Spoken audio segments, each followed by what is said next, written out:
Gold यानी सोने का शुमार दुनिया के कीमती तरीन धातों में होता है। सोने के जेवरात, बर्तन और कुछ लोग तो गोल्ड से बने कपड़े भी बना लेते हैं और जर्मनी इस हद तक पहुंच जाते हैं कि वो गोल्ड से बनी गाड़ी और जहाज खरीदना पसंद करते हैं।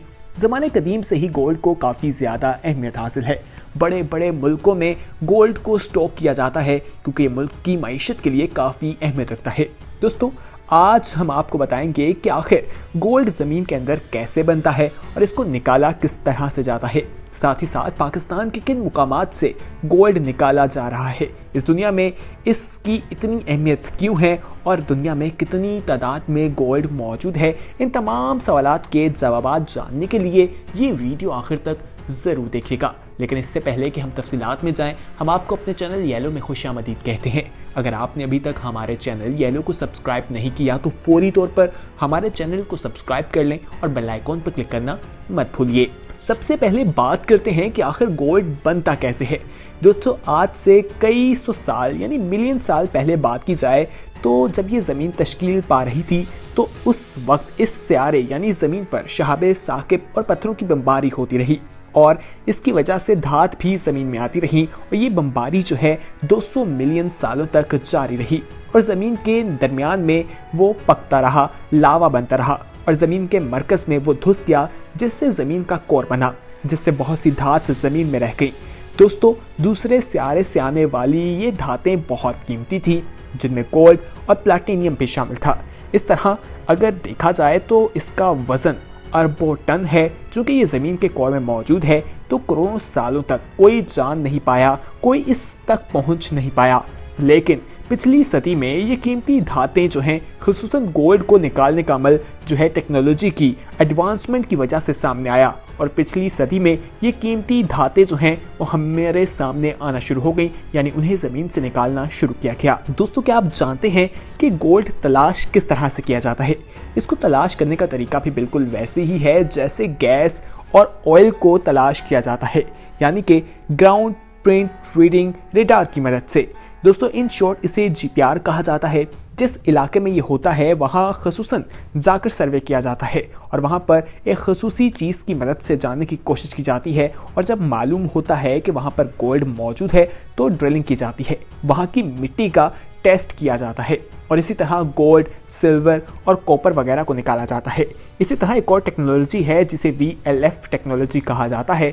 इसमें ज़मीन में रहलें भेजी जाती हैं, उनको निकाला जाता है, उनका टेस्ट किया जाता है और फिर वहाँ से मालूम होता है, उससे जो गूंज पैदा होती है वो मदद फराहम करती है कि यहाँ पर धात मौजूद हैं या नहीं है। दोस्तों, ऐसा नहीं है कि हर कोई इसे तलाश करना शुरू कर दे।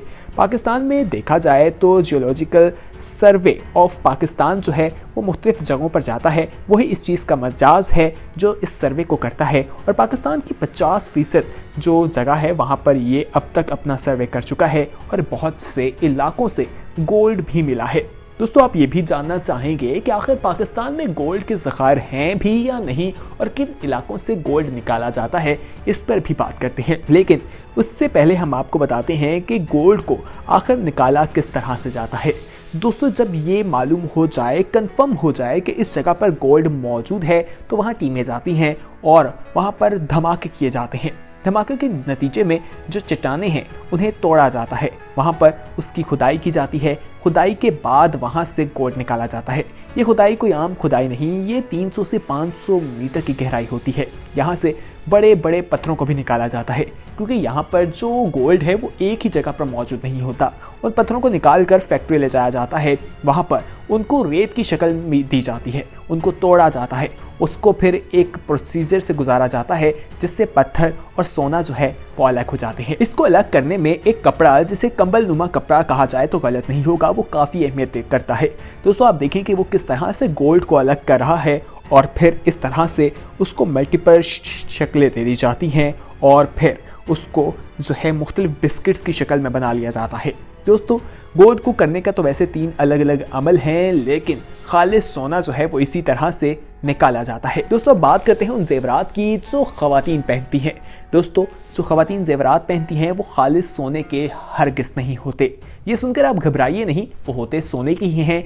खालिस सोने से बनाना उन्हें बहुत मुश्किल है, इसलिए उनमें मुख्तलिफ किस्म की धातें जो हैं वो शामिल की जाती हैं और उनको शामिल करने की वजह से ये सोना जो है वो बन जाता है, यानी जेवरात बन जाते हैं।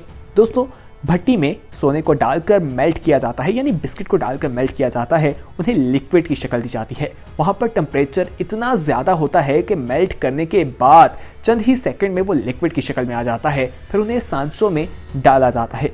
सांचों में डालने के बाद उसे बेक किया जाता है। आपको बिल्कुल ऐसे ही लगेगा जैसे घर में कोई केक बेक किया जा रहा है। ये इतना आसान काम बिल्कुल नहीं है, काफ़ी ज़्यादा मेहनत के बाद ये बनाया जाता है। फिर इसे पॉलिश किया जाता है और फिर इसे वहाँ से मुख्तलिफ मशीनों से गुजारा जाता है।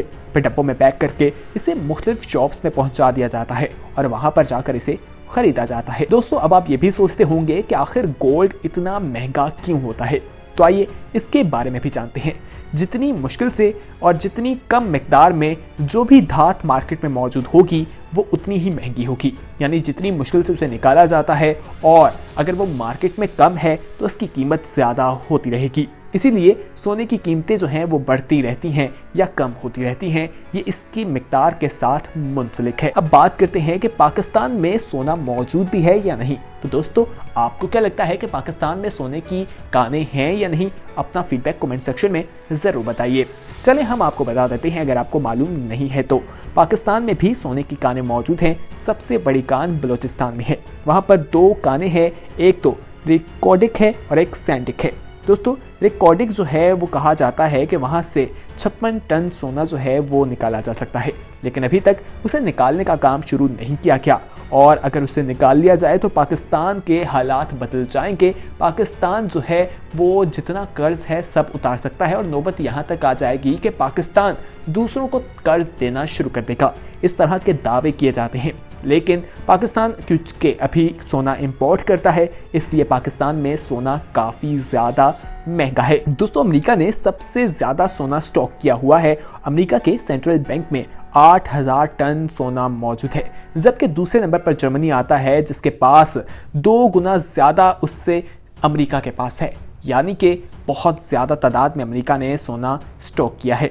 इसी तरह अमेरिका जानता है कि सोने की अहमियत है, इसी को देखते हुए बाकी मुल्कों ने भी सोना स्टॉक करना शुरू कर दिया है। चाइना के सेंट्रल बैंक में 2000 टन सोना मौजूद है। तो दोस्तों, ये थी आज की वीडियो जिसमें हमने आपको गोल्ड के बारे में बताया, मुख्तलिफ चीज़ों के बारे में बताया कि उसको निकाला किस तरह से जाता है, वो बनता किस तरह से है और पाकिस्तान के किन मुकामात पर गोल्ड मौजूद है। उम्मीद है कि आज की वीडियो आपको पसंद आई होगी। अपने दोस्तों के साथ ज़रूर शेयर कीजिए और हमारे चैनल येलो को सब्सक्राइब करना ना भूलिएगा। बहुत जल्द एक नई वीडियो के साथ हाजिर होंगे, तब तक के लिए हमें दीजिए इजाज़त। देखते रहिए येलो। खुदा हाफिज़।